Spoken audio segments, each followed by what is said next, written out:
Bienvenue à tous en ce jour de commémoration des soldats, notamment qui sont tombés, mais aussi des victimes du terrorisme. Nous avons la chance et le plaisir, on va dire, de recevoir un papa d'un soldat tombé il y a 22 ans, un soldat francophone, puisque notre invité du jour, Raymond Darmon, est un ancien, on va dire, un ancien immigrant, puisque ça fait 42 ans qu'il est en Israël. Bienvenue, Raymond Darmon. On est très content de vous recevoir. Moi aussi, je suis très fier d'être là. Voilà, parce que pas facile d'évoquer la mémoire d'un proche, notamment de son fils disparu. Mais je sais que vous avez tenu à venir et vous tenez à rappeler sa mémoire chaque année pour le Yom HaZikaron. C'est vrai. Ça fait 22 ans et nous essayons par tous les moyens de parler de Michael, parler de ce qu'il aurait aimé faire, de ce qu'il a fait, de la ligne, la direction qu'il nous a laissée. Et c'est pour ça qu'on essaye on continue, on essaye. Alors, pour ceux qui n'ont pas connu Michael Darmon, votre fils, Zichrono Livracha, c'était qui Michael ? Il est parti très jeune, 22 ans, mais il a fait plein de choses, je crois. Oui, effectivement. Il est parti à 22 ans et on dit toujours qu'il est parti parce qu'il avait fait, je pense, tout ce qu'il devait faire. Mais en fait, il est parti dans le cadre de son service militaire. Comme il est officier, c'était sa 4e année. Et il était formateur dans une base de l'armée de l'air, près de Beersheba. Et puis, un accident bête de voiture fait qu'il a disparu à l'âge de 22 ans. Un accident bête, ça veut dire qu'il était à sa base, il est sorti pour... Il est sorti acheter quelque chose à manger pour lui et pour ses amis. Et puis, en revenant, on ne sait toujours pas comment, mais la voiture a fait un tonneau et voilà, il est mort sur le coup. On l'a retrouvé le lendemain matin de bonne heure. Et puis, après, c'est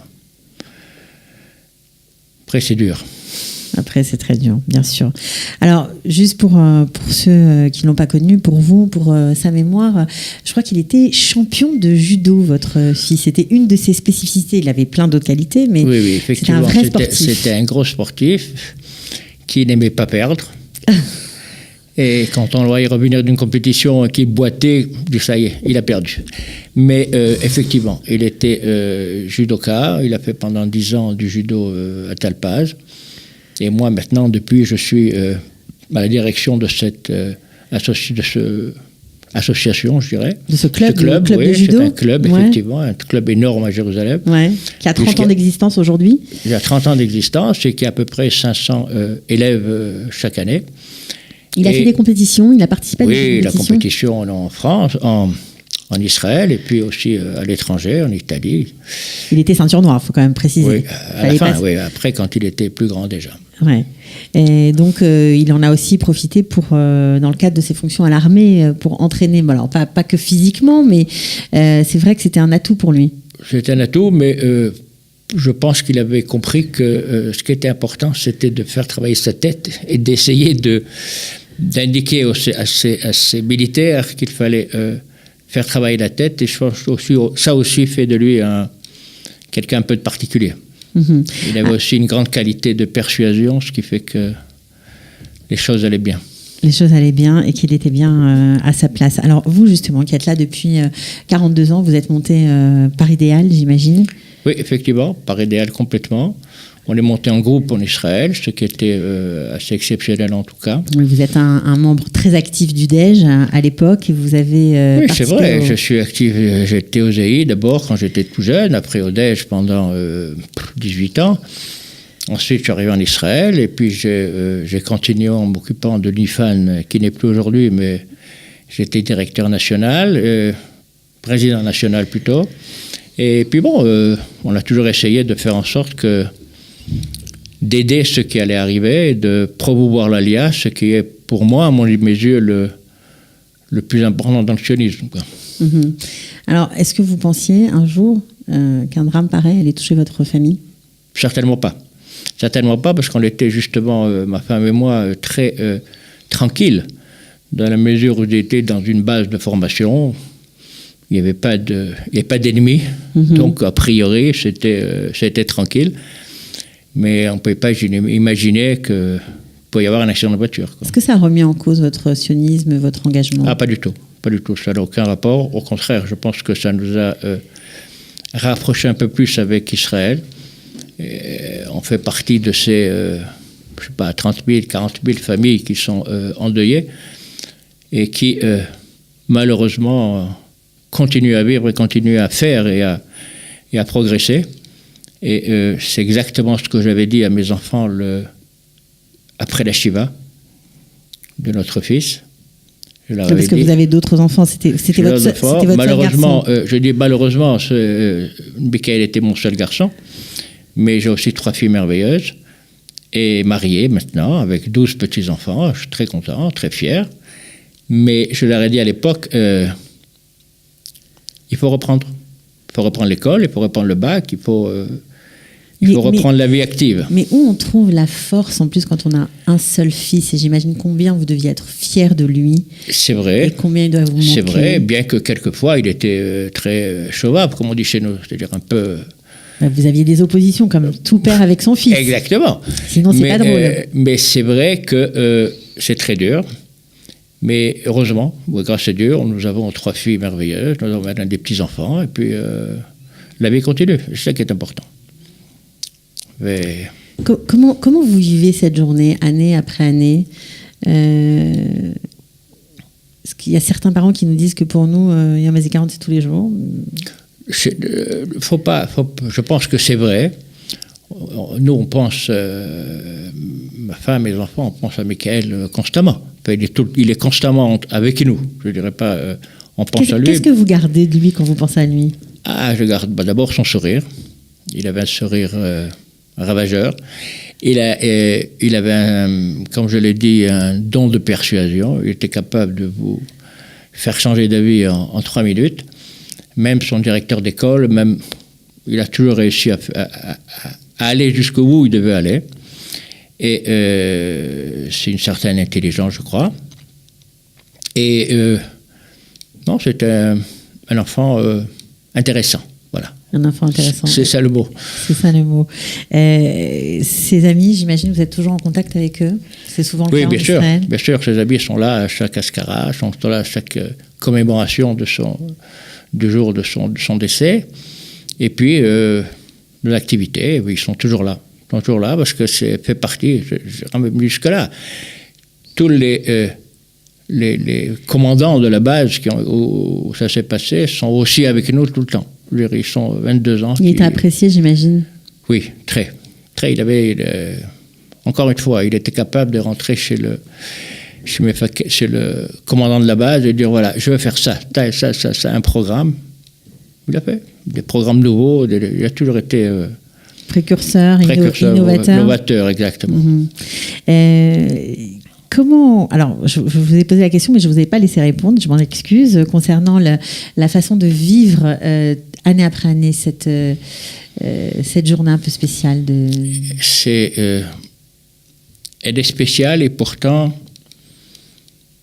de voir autour de nous autant d'amour, autant d'amitié, autant d'affection, que ce soit de notre famille, c'est sûr, mais surtout de nos amis lointains qui ont fait des choses exceptionnelles pour prouver notre amitié, prouver leur amour pour Michael. C'est-à-dire, je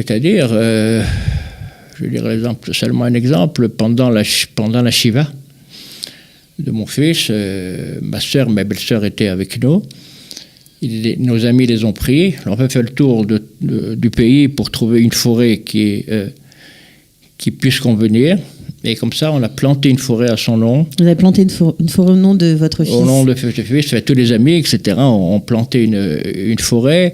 Il y a des amis qui sont arrivés à Paris le jour même, ont appris la nouvelle, ont refait demi-tour, sont revenus et ont passé la semaine avec nous, puisqu'ils étaient partis pour partir en vacances. Mais ils sont restés avec nous pendant les 8 jours. C'est des preuves d'amitié qui nous aident beaucoup à continuer. C'est cet amour, Elle est où, cette forêt? Elle est, ça s'appelle Yaramé Guidim. Ok. C'est près de Ramblay, c'est la route de Ramblay. Tout le monde peut y aller, évidemment. Pardon ? Tout le monde peut y aller ? Tout le monde peut y aller, évidemment. Et en plus, j'en profite pour dire que nous y allons chaque année pour Yom Ha'atzmaut. Et nous sommes entre 100 et 200 familles, comme ça, les amis, les amis des amis. C'est ça qui est extraordinaire, c'est que vous avez choisi le jour de l'anniversaire de l'indépendance de l'État d'Israël pour commémorer ensemble, en famille, avec vos amis, la mémoire de votre fils. Et pour vous... C'est aussi la mémoire, c'est le lien qu'il y a entre Israël, nous et Michael. Michael était à l'armée, il aimait bien l'armée, enfin, il aimait l'armée. Et nous, on aime le pays. Alors, le jour de l'indépendance, c'est exactement le jour qui nous relie. Alors, vous savez que sur Studio Qualité, on s'adresse beaucoup à de nouveaux immigrants, des gens qui débarquent en Israël, qui viennent d'arriver, qui ne parlent pas forcément l'hébreu, qui trouvent ici pas mal de sujets et qui découvrent la société israélienne. Et il y a certaines mamans qui sont terrorisées d'envoyer, qui ont 3, 4, 5 garçons, qui sont terrorisées d'envoyer leurs enfants à l'armée. Il faut leur dire que l'armée fait partie intégrante de notre vie. Et c'est grâce à ces militaires que nous sommes là en train de parler tranquillement, que c'est grâce à eux que nos frontières sont sûres. C'est grâce à eux que nos enfants peuvent sortir le soir et se balader dans la rue sans avoir peur, ce qui n'est pas le cas partout, ni en France, ni dans le monde. Et chacun doit apporter son tribut. Alors effectivement, c'est pas forcé qu'il y ait des accidents sur la route, mais ça peut arriver.